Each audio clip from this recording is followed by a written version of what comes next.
আসসালামু আলাইকুম। আশা করছি সবাই খুব ভালো আছেন। আমরা তো কম বেশি চিংড়ি বালাচাও ভর্তা খেয়েছি। কেউ কি কখনো মাংস দিয়ে বালাচাও ট্রাই করে দেখেছেন? একবার হলেও মাংস দিয়ে বালাচাও করে খেয়ে দেখবেন। আমি আজকে গরু মাংসের বালাচাও করে দেখাবো।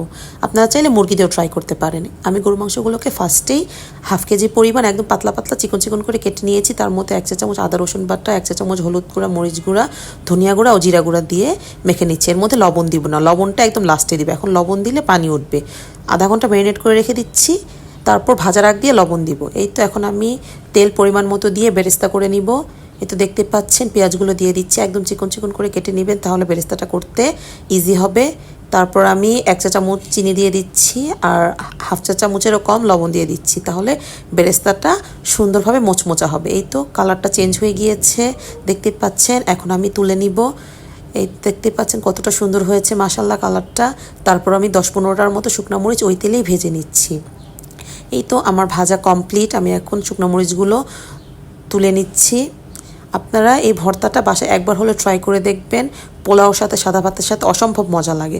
তারপর আমি 2 টেবিল চামচ পরিমাণ রসুন কুচি সেই তেলে ভেজে নিচ্ছি। এই তো এরকম ব্রাউন ব্রাউন করে রসুনগুলো ভেজে নিয়েছি। দেখতে পাচ্ছেন কতটা সুন্দর কালার এসেছে। তারপর এর মধ্যে আমি লবণ অ্যাড করে মাংসগুলো ভেজে নিচ্ছি। 1 চা চামচ লবণ অ্যাড করতে পারেন, আমার স্কিপ হয়ে গিয়েছে তাই দেখাতে পারিনি। এই তো ভেজে নিচ্ছি। কালারগুলো আস্তে আস্তে চেঞ্জ হচ্ছে। মিডিয়াম আঁচে ভেজে নেবেন, বাড়িয়ে দিবেন না।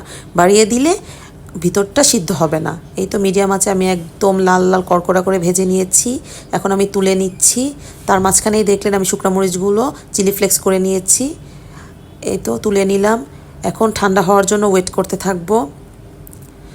এই তো ঠান্ডা হয়ে গিয়েছে। এখন আমি এটার মধ্যে মেন ইনগ্রিডিয়েন্টস হচ্ছে লেবু পাতা। আপনারা চাইলে লেবুর রসও দিতে পারেন, লেবুর পাতা যদি হাতের কাছে অ্যাভেলেবেল না থাকে। এই তো আমি ব্লেন্ডারে পালসে দিয়ে বারবার করে নিচ্ছি। এই তো আমার ব্লেন্ডার করা কমপ্লিট। একবারে করা যাবে না, তাহলে মিহি হয়ে যাবে বেশি। পালসে দিয়ে বারবার করে নেবেন, তাহলে এরকম ঝরঝরা হবে।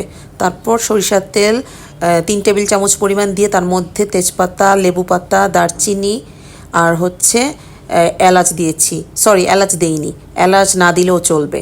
তারপর আমি ওই গরু মাংসটা অ্যাড করে দিলাম, পেঁয়াজ বেরেস্তা অ্যাড করে দিচ্ছি। তারপর আমি রসুন কুচিগুলো অ্যাড করে দিব। এই তো দেখতে পাচ্ছেন কতটা সুন্দর লাগছে মাশাআল্লাহ। এখন আমি একটু নাড়াচাড়া করব মিডিয়াম আঁচে। এগুলো অ্যাড করার পরে বেশিক্ষণ নাড়াচাড়া করা লাগে না।